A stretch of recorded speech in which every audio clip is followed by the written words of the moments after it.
हमदर्दी रखो।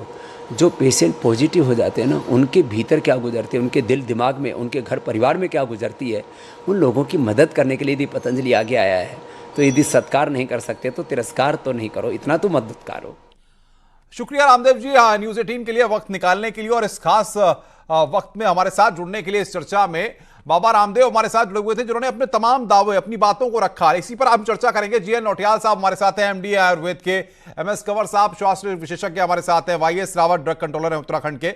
वाईएस रावत साहब, सबसे पहले मैं आपके पास आ रहा हूं। अब ये बताइए कि रामदेव जिस तरीके की बात कह रहे हैं, तमाम बातों को आपने सुना होगा, अभी उन्होंने लाइव में हमारे साथ जिन बातों का जिक्र किया, सरकार किस नजरिए से इन चीजों को देखती है?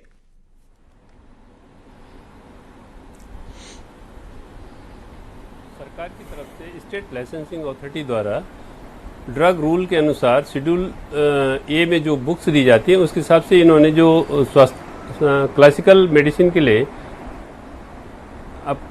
अप्लाई किया था, जिसमें कि कोरोनिल टैबलेट है, स्वास्थ्य बटी है, इनको हमने अप्रूव किया है और जो उसके इंडिकेशन है उसके आधार पे अप्रूव हुआ है। नहीं तो ये इम्यूनिटी बूस्टर के तौर पे हुआ है या कोरोना की दवा के तौर पर हुआ है? इन दवाओं के द्वारा इन्होंने अगर कहीं और क्लिनिकल ट्रायल किया है जी, तो इसके संबंध में हमें जानकारी नहीं। ये आयुष मिनिस्ट्री भारत सरकार ही इसके बारे में बता सकती है। बिल्कुल। एमएस कंवर साहब भी हमारे साथ हैं, उनके पास आते हैं। एमएस कंवर साहब, आप किस नजरिए से देखते हैं, क्या अगर आयुर्वेद तरक्की कर जाएगा तो बड़ी बड़ी कंपनीज को बहुत बड़ा नुकसान हो जाएगा? जिस तरीके के आरोप रामदेव लगा रहे हैं, क्या इन आरोपों में कोई सच्चाई लगती है आपको?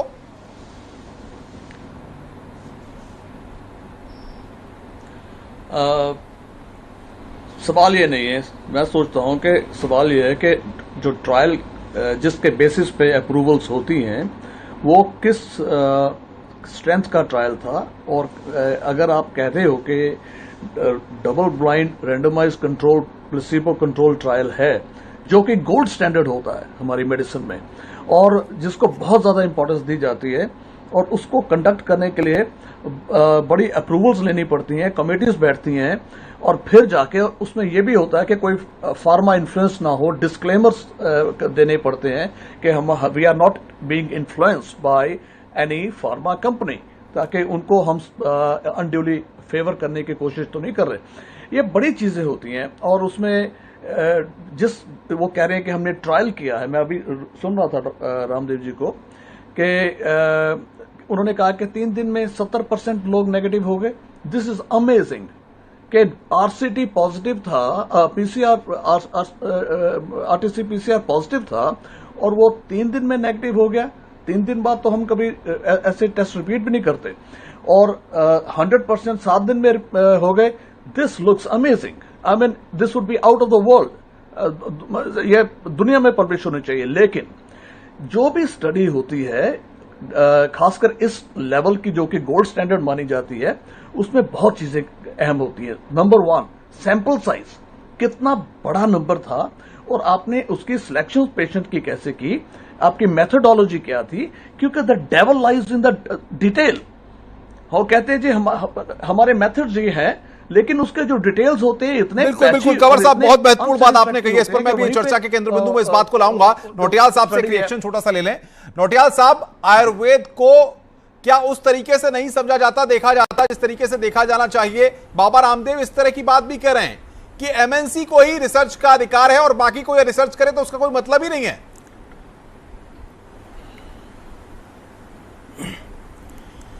देखिए, ये जो हम लोग बात करते हैं आयुर्वेद की, तो यहाँ पर और डेफिनेटली जो है अपने देश में इसके जो डबल स्टैंडर्ड हैं और आयुर्वेदिक जो मेडिसिन्स हैं, आयुर्वेद की जो रिसर्च मेथोडोलॉजी की हम बात करते हैं, तो आयुर्वेद में ऑलरेडी जो है जो स्टैंडर्ड्स हैं वो अवेलेबल हैं।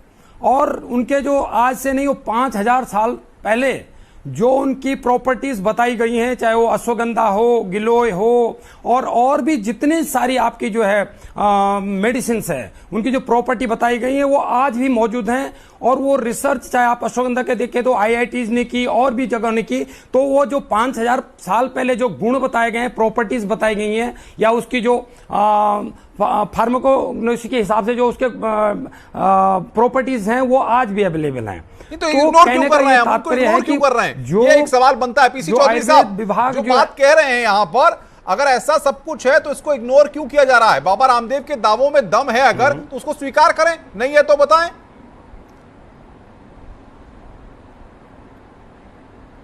जी डेफिनेटली ये बिल्कुल उसमें दाव में दम है। और जैसे कि अभी पूर्व वक्ता मैं पीसी चौधरी साहब का रिएक्शन लूंगा। मैं इसी पर नोटियाल साहब, पीसी चौधरी साहब का मैं जवाब जा रहा था इस पर।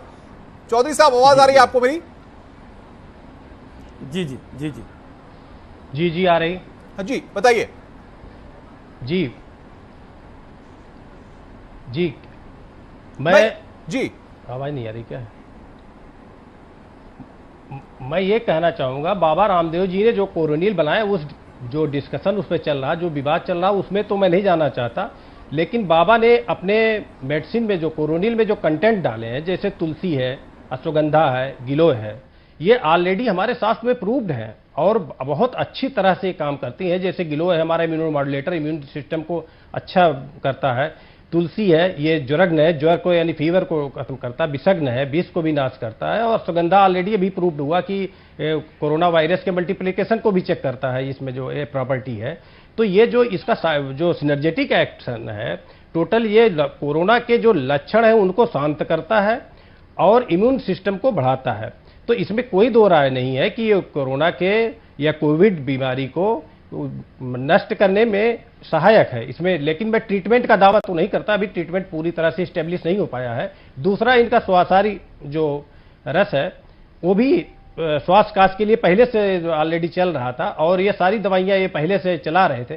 तो ये जो टोटल किट है ये तो निश्चित रूप से इसमें लाभकर है और लक्षणों को शांत करेगा, इम्यून सिस्टम को बढ़ाएगा, इसमें कोई दो राय नहीं। बिल्कुल। अब रही बात, अगर ये प्रूव्ड हो जाता है कि बहुत अच्छा ट्रीटमेंट हो रहा, तो विदेशों में भी हमारी मेडिसिन सप्लाई होगी। और बाबा तो पहले से आत्मनिर्भर है, ये हमारे देश के किसान भी आत्मनिर्भर होंगे, क्योंकि ये दवा तो जो पैदा होती है, जैसे तुलसी है, गिलोय है, अश्वगंधा, ये बाबा नहीं पैदा करते, हमारे देश का किसान पैदा करता है। और ये अगर प्रूव्ड होता है तो बहुत अच्छी बात है, हमारा आयुर्वेद भी आगे जाएगा और भी रिसर्चेज होंगी। और हम बाबा कह रहे हैं कि आखिर कहीं ना कहीं अफवाह फैला करके लोग उनकी छवि को खराब करने की भी कोशिश कर रहे हैं। एमएस कंवर साहब, मैं दो तीन बातों को समझना चाहूंगा बड़ी जल्दी में आपसे। ये बताइए आप कि अगर आयुर्वेद अपनी एक स्थान बनाता है और जिस तरह का जिक्र हो रहा है अश्वगंधा का, तुलसी का, इन चीजों का, अगर वाकई इससे कोरोना का इलाज निकलता है तो दिक्कत क्या है? हमें कोई दिक्कत नहीं होनी चाहिए सर। ये हो सकता है कुछ ऐसी कंपनियां हो, होना चाहिए पड़े हो कि आयुर्वेद का विकास ना हो। चौधरी साहब सुन लेते हैं, कंवर साहब कुछ कह रहे हैं। जी जी बोलिए कंवर साहब। हमें हर एक चीज का साइंटिफिक प्रूफ चाहिए। हम कोई भी दवाई जो भी दुनिया में लॉन्च होती है उसको बहुत स्क्रूटनी से गुजरना पड़ता है और फिर भी उसके फर्दर पोस्ट लॉन्च ट्रायल्स भी होते हैं। वो पोस्ट लॉन्च, लेकिन वो तो कह रहे हैं कि ड्रग माफिया, तमाम ऐसे माफिया हैं जो बेनकाब हो जाएंगे, जो चाहते ही नहीं है कि बाबा रामदेव की दवाई बाजार में आए। नहीं, ये तो एक बेबुनियाद आरोप होगा। मैं इसके डीप डेप्थ में नहीं जाना चाहता, लेकिन अच्छी बात है अगर आयुर्वेद हिंदुस्तान में प्रूव कर सकता है कि हम वाकई में ट्रायल प्रूवन। देखिए, विदाउट ट्रायल प्रूवन के हमारे ये गुण हैं, हमने इकट्ठे करके वो 6 चीजें, 8 चीजें, 9 चीजें डाल दी, तो उससे मैं नहीं समझता। नोटियाल साहब, आपको लगता है सिर्फ एमएनसी का ही कब्जा है, सिर्फ रिसर्च पर या बाकी चीजों पर से जो एमएनसी करेंगे वही फाइनल है? अगर आयुर्वेद कुछ कर रहा है तो उसको इतना सहज स्वीकार नहीं किया जाता। नोटियाल साहब, मैं आपको ये बताना, मैं बिल्कुल ये कहना चाहता हूं कि एमएनसी का एक जो है, देखिए जो मल्टीनेशनल कंपनीज हैं, ये हमारे जो दुनिया की पॉपुलेशन है उसको ये आदमियों या ह्यूमन के रूप में नहीं देखते हैं, इनको जो है गिनी पिग के रूप में देखते हैं। और मैं आपको 1-2 उदाहरण ऐसे देना चाहता हूं जो जिसको आप लोगों ने देखा और सुना और आज जो प्रूफ हो गए कि डेफिनेटली ये मल्टीनेशनल कंपनीज का एक जो है कॉन्स्पिरेसी थी ह्यूमैनिटी के प्रति, जिसको मैं आपको बताना चाहता कि 40s और 50s में जो इन्होंने कुछ रिसर्च की, क्योंकि रिसर्च भी एक बहुत बड़ा घोटाला है। ये रिसर्च की गई कि जो बच्चा मां का दूध पीता है that is not sufficient and सच्चाई है एलिमेंट्स। और नौटियाल साहब जो बात कह रहे हैं और बाबा रामदेव जो बात कह रहे हैं, ये तो सवालों के घेरे में खड़ा करती है पूरे सिस्टम को। बिल्कुल बच्चों के जो दूध की बात थी, उनको कहा गया कि डब्बा बंद दूध उनके लिए अच्छा रहेगा, और इन्होंने मिलियंस ऑफ डॉलर का कारोबार किया 3-4 दशक तक। And thank you to WHO, उन्होंने बाद में उसको जो है बैन किया कि डब्बे का दूध ठीक नहीं है। तो ये जानबूझ के ऐसा ही ऐसे ही आपको रिफाइंड की लॉबी आप समझिए, जिन्होंने पूरा जो है $1 मिलियन का कारोबार किया, और आज बोल दिया कि सरसों का तेल सबसे अच्छा है हार्ट के लिए। पूरी दुनिया में रिसर्च हो चुकी है। तो ये लॉबी है जो हमेशा एक पैसे काम करने के लिए होते, और मैं एमएस कवर का रिएक्शन ले लूं। एमएस कवर क्या कहेंगे नौटियाल साहब की बात पर? आप नौटियाल साहब की बात पर क्या कहेंगे एमएस कवर? नौटियाल साहब कुछ हद तक ठीक कह रहे हैं, क्योंकि जो कुछ उन्होंने एग्जाम्पल्स दी हैं उसमें कुछ हद तक सच्चाई भी है, क्योंकि कई चीजें ऐसी बाद में अनर्थ हुई हैं कि ये चीज जिस तरीके से प्रोपोगेट की गई थी दैट वाज बाइस्ड, और बाइस्ड होने की वजह से उसकी होता रहा। लेकिन दैट इज देयर। लेकिन फार्मा कंपनीज में भी ये घोटाले हैं, ये चीजें सबको मालूम है। लेकिन मैं सिंपल बात कर रहा हूं, अगर आप ड्रग लॉन्च सवाल कर रहे हो, यहां पर वो ये भी अगर इस कोरोना तरह के के लिए घोटाले हैं, एमएनसी को ये सारी चीजें हैं, तो फिर आयुर्वेद को पहचान क्यों मिलेगी? ये भी तो एक सबसे बड़ा सवाल है।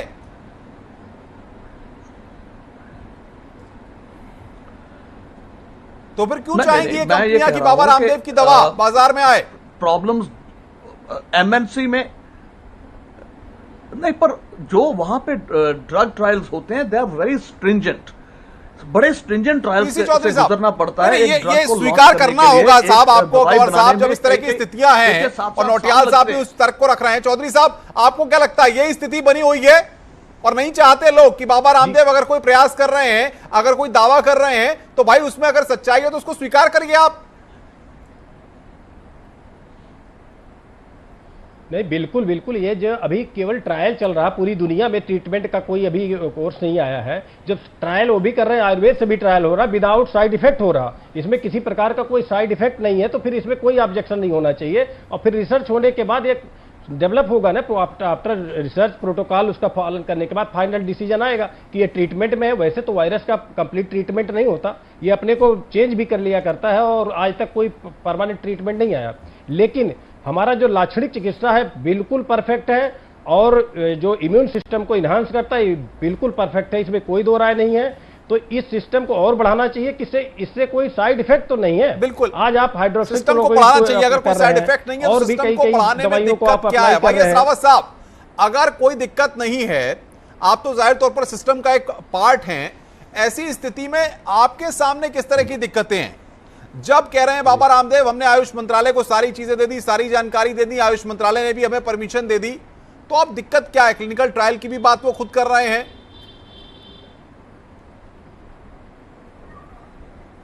जो आयुष सिस्टम की जो मेडिसिन का क्लिनिकल ट्रायल है जी, उसके लिए एक प्रॉपर सिस्टम हमारी गवर्नमेंट को मेंटेन करना पड़ेगा।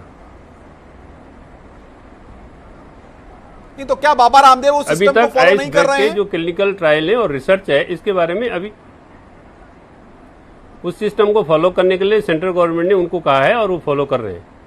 नहीं तो आपको क्या नहीं लगता कि बाबा रामदेव ने जिस तरह से कोरोनिल बनाई है, इससे कोरोना के इलाज में किसी तरह से लोगों को फायदा होगा? सरकार को, उत्तराखंड की सरकार को भी कोशिश करनी चाहिए कि आखिर कोरोनिल को लेकर के सपोर्ट करें, या बाबा रामदेव के दावों में अगर दम है तो उसके साथ खड़े नजर आए? देखिए, कोरोनिल जो टैबलेट हमने अप्रूव की है जी, उसको इन्होंने उस कोरोना के पेशेंट पे ट्रीट वो किया, क्लिनिक मतलब ट्रायल किया है। कोरोनिल और स्वासारी टैबलेट हमने अप्रूव की है एज ड्रग एक्ट, ठीक है। अब वो उस दवा को ट्रायल कर रहे हैं कोरोना के पेशेंट पे, और उसके रिसर्च जो है प्रॉपर होनी चाहिए, आयुष मिनिस्ट्री के गाइडलाइन उस पर बननी चाहिए। नौटियाल साहब, मैं संक्षेप में जानना चाहूंगा, बाबा रामदेव कह रहे हैं कि अफवाह फैला करके कुछ लोग इमेज खराब करना चाहते हैं, क्या ये सारी चीजें इस वक्त में होनी चाहिए कोरोना के इस दौर में, अगर कोई इस तरह की कोशिश कर रहा है?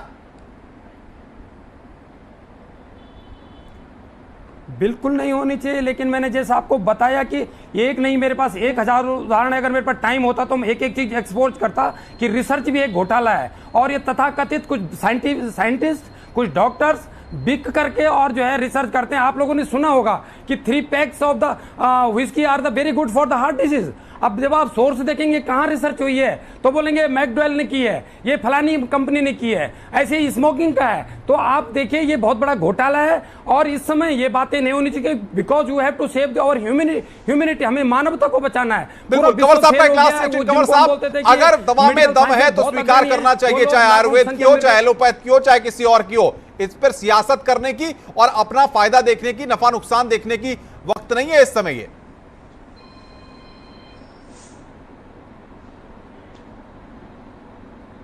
Sorry, the question is to me. जी जी कंवर साहब, हेलो। या आपसे ही सवाल है मेरा। आपने मेरे से ओके, नहीं ऐसा हाँ बिल्कुल बिल्कुल ठीक है। देखिए, जितनी भी अभी दवाइयां हम यूज कर रहे हैं, फॉर एग्जांपल कोरोना के लिए HCQ से हम शुरू हुए थे, आइवरमेक्टिन भी दिया, और अब नई दवाइयां रेमडेसिविर और फेविपिराविर दे रहे हैं, शुरू कर दिया है, लेकिन वो भी बड़े सिलेक्टिव केसेस में प्लाज्मा थेरेपी दे रहे हैं। लेकिन ये सारे बड़े स्ट्रिंजेंट ट्रायल्स के से गुजर के हुआ है, और ये ट्रायल चल रहे थे एक जगह नहीं, कम से कम कह रहे हैं कि हम उस प्रोसेस को फॉलो कर रहे हैं, 100 कंट्रीज में ये ट्रायल चल रहे थे। नहीं, वो मैंने शुरुआत में कहा था कि जो भी ट्रायल्स होते हैं, जो double blind placebo RCT trials होते हैं, उसमें मेथोडोलॉजी। चलिए, बहुत बहुत शुक्रिया आप सबका, बहुत बहुत शुक्रिया हमारे साथ जुड़ने के लिए। सवाल यहां पर ये, जब कोरोना के आंकड़े बढ़ रहे हैं, अगर कोई कोशिश हो रही है, प्रयास हो रही है, तो उसको साथ देना चाहिए, सपोर्ट देना चाहिए, या इस तरह से रिसर्च पर ही सवाल खड़े कर देने चाहिए? महाबहस में बस इतना ही। आगे देखिए प्रीति के साथ।